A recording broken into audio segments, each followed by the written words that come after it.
Seorang pedofil dan kanibal, Tsutomu Miyazaki, atau lebih dikenal dengan sebutan The Otaku Killer, meneror pinggiran kota Jepang selama 1 tahun yang penuh darah sebelum akhirnya ia diadili. Pada akhir Agustus 1988, orang tua dari Mari Kono, seorang gadis berusia 4 tahun yang hilang, menerima sebuah kotak melalui pos. Di dalam kotak tersebut berisikan foto pakaian yang dikenakan oleh Mari saat ia menghilang, beberapa buah gigi, dan kartu pos yang bertuliskan Mari dikremasi, tulang penyelidikan, bukti. Sebuah kotak dengan petunjuk yang mengerikan itu akan menjadi salah satu dari beberapa teror yang diterima oleh keluarga lainnya yang kehilangan anak gadis mereka. Namun pada akhirnya, gadis-gadis tersebut tidak akan pernah kembali karena mereka telah menjadi korban dari pikiran gila Tsutomu Miyazaki, sang otaku pembunuh. Meskipun pada akhirnya ia tumbuh menjadi salah satu pembunuh anak paling sadis di Jepang, namun sebenarnya kisah hidup Miyazaki dimulai sebagai anak yang lembut dan pendiam. Dia dilahirkan secara prematur pada Agustus 1962 dengan cacat lahir yang membuatnya tidak bisa sepenuhnya menekuk pergelangan tangannya, sehingga Miyazaki harus menghabiskan sebagian besar masa kecilnya sendirian sebagai korban bully karena kekurangannya tersebut. Miyazaki selalu menyendiri dan jarang mengikuti acara sosial atau berteman dengan banyak orang. Dia sering menyembunyikan tangannya ketika difoto karena malu. Dia memiliki hobi menggambar yang hanya ia lakukan saat sendirian di rumah. Meskipun Miyazaki bukan siswa yang hebat dalam bersosialisasi, namun dia merupakan salah seorang siswa terbaik yang berada di peringkat 10. Bahkan ketika dia pindah sekolah ke Nakano, Tokyo, ia tetap masuk dalam deretan siswa terbaik dan menjadi harapan para guru. Namun, semua harapan itu seraya sirna begitu saja. Secara tiba-tiba, nilai Miyazaki mulai turun drastis. Dari peringkat 10, dengan cepat merosot ke peringkat 40 dari 56 siswa yang ada di kelasnya. Hingga pada akhirnya, ia tidak diterima sebagai mahasiswa di Universitas Meiji dan terpaksa mengikuti pelatihan setempat untuk belajar menjadi teknisi foto. Tidak jelas mengapa nilai dan prestasi Miyazaki bisa turun drastis seperti itu. Namun, banyak orang yang mengatakan itu ada hubungannya dengan kehidupan keluarganya.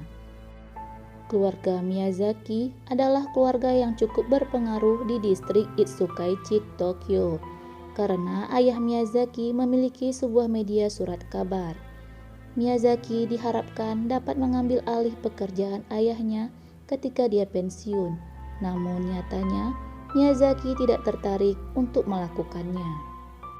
Miyazaki yakin bahwa keluarganya hanya memperdulikan finansial dan hal material lainnya, sehingga Miyazaki memutuskan untuk menjauhi keluarganya.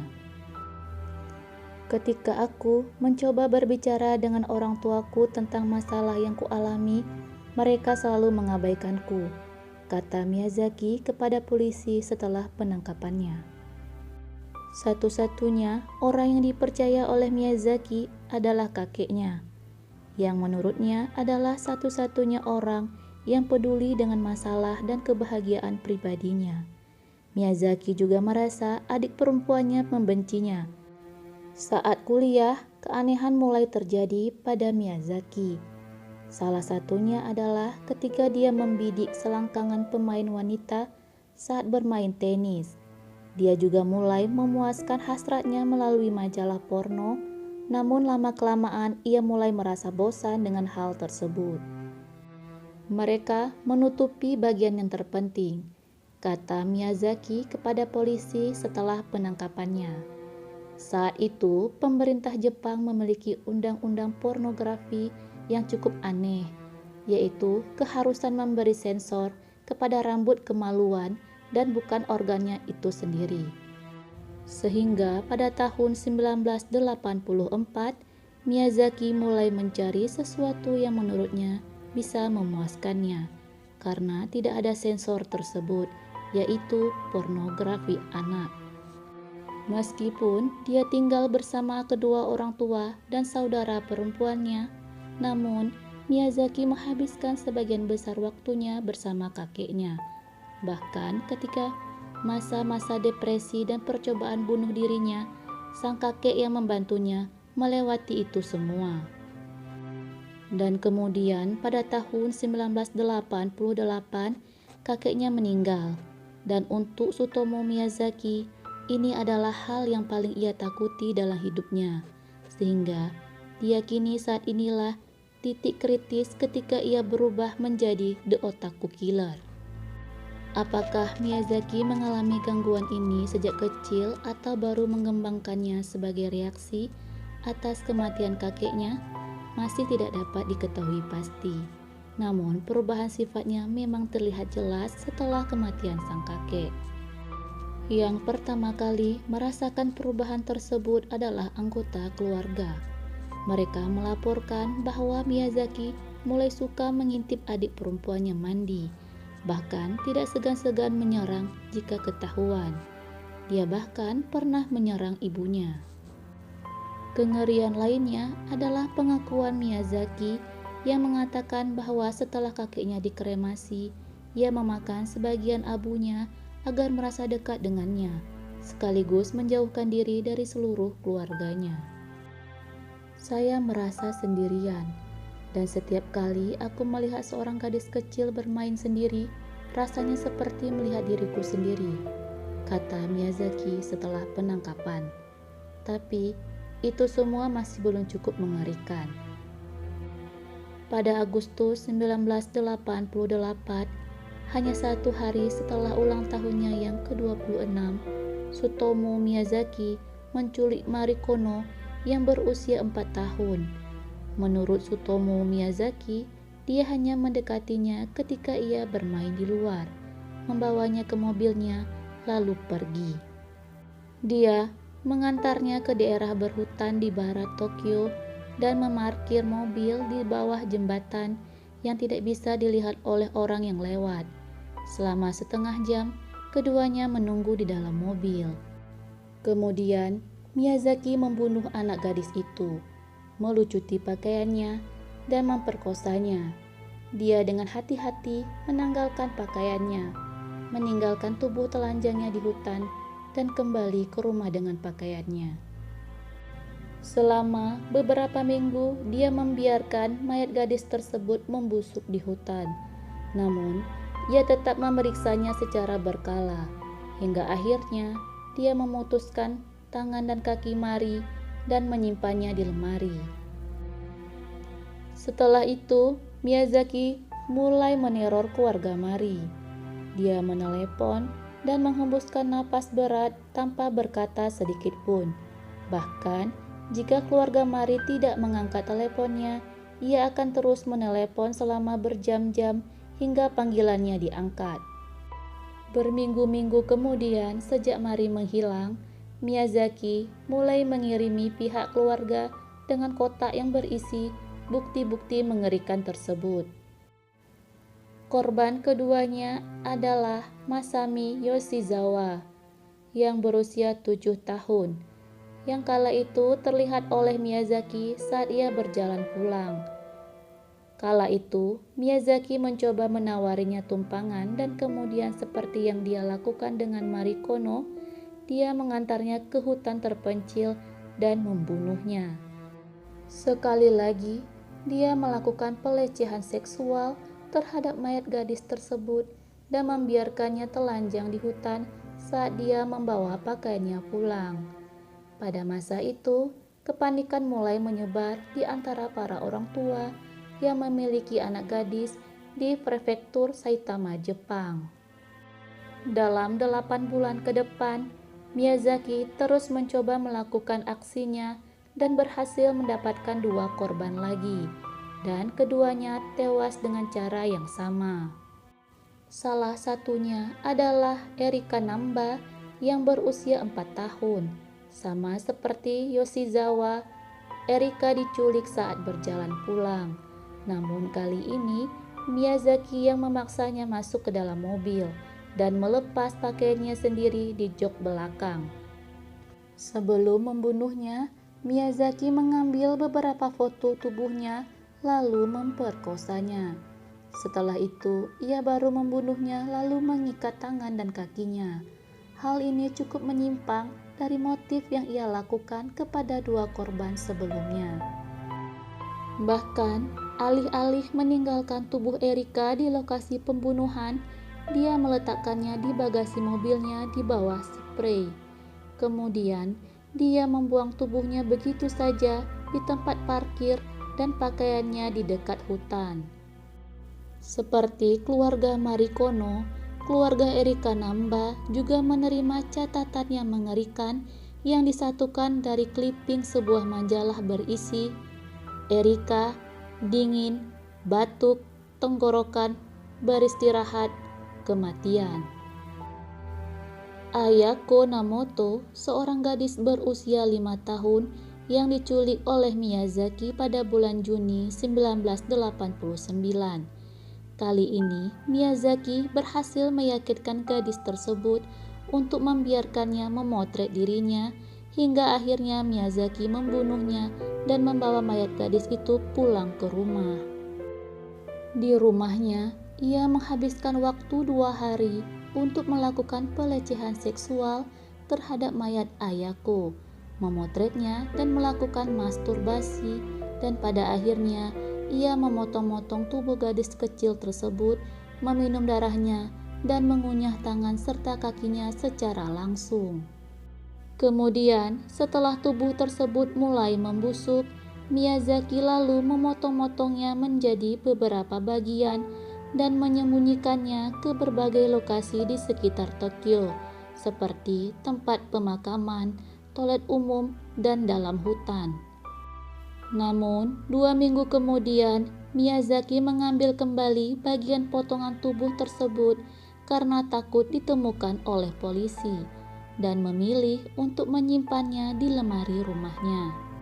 Beberapa hari kemudian, Tsutomu Miyazaki menyaksikan polisi mengumumkan penemuan-penemuan apa saja kepada media Jepang, dan saat itulah Miyazaki mengirimkan surat pengakuan kepada orang tua Ayako yang dimana ia menggambarkan kondisi tubuh gadis kecil tersebut yang sedang dalam pembusukan. Sebelum aku menyadarinya, mayat anak itu sudah menjadi kaku. Aku ingin menghilangkan tangannya di atas payudaranya, tetapi tangannya tidak mau bergerak. Tak lama kemudian, seluruh tubuhnya muncul bercak merah, bintik merah besar, seperti bendera Hinomaru. Setelah beberapa saat, tubuhnya dipenuhi stretch mark. Tadinya sangat kaku, tapi sekarang terasa seperti penuh dengan air. Dan baunya, bagaimana menjelaskan baunya? Seperti sesuatu yang tidak akan pernah kamu cium di seluruh bagian dunia manapun. Tsutomu Miyazaki akhirnya ditangkap saat dia mencoba penculikan kelimanya. Pada Juli 1989, Miyazaki melihat 2 gadis bersaudara sedang bermain di halaman rumah mereka. Dia berhasil memisahkan mereka berdua dan menyeret sang adik ke mobilnya. Sang kakak kemudian berlari untuk memanggil ayahnya yang segera datang dan menemukan Miyazaki yang sedang mengambil foto putrinya dalam mobil. Ayah gadis tersebut langsung menyerang Miyazaki dan mengeluarkan putrinya dari mobil. Namun, Miyazaki berhasil melarikan diri. Untungnya, Miyazaki kala itu memutuskan untuk kembali dan mengambil mobilnya, dan pada saat itulah polisi menyergapnya. Setelah penangkapan tersebut, polisi mulai menggeledah apartemen Miyazaki dan menemukan sesuatu yang sangat mengerikan. Di apartemen Miyazaki, polisi menemukan lebih dari 5.000 kaset video anime dan video buatan sendiri yang berisi kekejian Miyazaki dengan para korbannya. Mereka juga menemukan foto korban dan potongan pakaian mereka. Dan tentu saja mereka menemukan tubuh korban keempatnya yang membusuk di lemari kamar tidurnya. Dalam persidangannya, Tsutomu Miyazaki terlihat sangat tenang. Wartawan mencatat bahwa dia hampir tidak peduli dengan penangkapannya dan sama sekali tidak terganggu oleh hal-hal yang telah dia lakukan atau nasib yang akan dia hadapi. Dia menjawab pertanyaan dengan lancar dan tenang, bahkan tanpa hampir rasional dalam pemikirannya, terlepas dari kenyataan bahwa dia telah melakukan kejahatan yang tidak masuk akal. Ketika ditanya tentang kejahatannya, dia menyalahkan manusia tikus, seorang alter ego yang tinggal di dalam dirinya, dan memaksanya untuk melakukan hal-hal kejam tersebut. Psikoanalisis yang memeriksanya selama persidangan menunjukkan kurangnya hubungan dengan orang tuanya sebagai tanda awal dari gangguannya. Mereka juga mencatat bahwa karena dia tidak memiliki hubungan dengan keluarganya, dia malah beralih ke dunia fantasi, termasuk the film bergenre pembunuhan untuk memberinya penghiburan. Sementara itu, orang tuanya secara terbuka tidak mengakui Miyazaki dan ayahnya menolak untuk membayar biaya hukumannya dan kemudian bunuh diri pada tahun 1994. Istilah otaku berarti seseorang yang memiliki minat obsesif pada anime, sehingga media langsung mencap Miyazaki sebagai seorang otaku pembunuh ala The Otaku Killer. Dan karena kejadian ini juga, kata otaku menjadi salah satu hal yang sensitif di Jepang. Namun, di sisi lain, penggemar seni menolak label tersebut dan berpendapat bahwa tidak ada dasar untuk klaim mereka bahwa anime telah mengubah Miyazaki menjadi seorang psikopat dan pembunuh. Di zaman sekarang, argumen ini mungkin dapat disamakan dengan argumen yang menyatakan bahwa video game mempromosikan kekerasan senjata.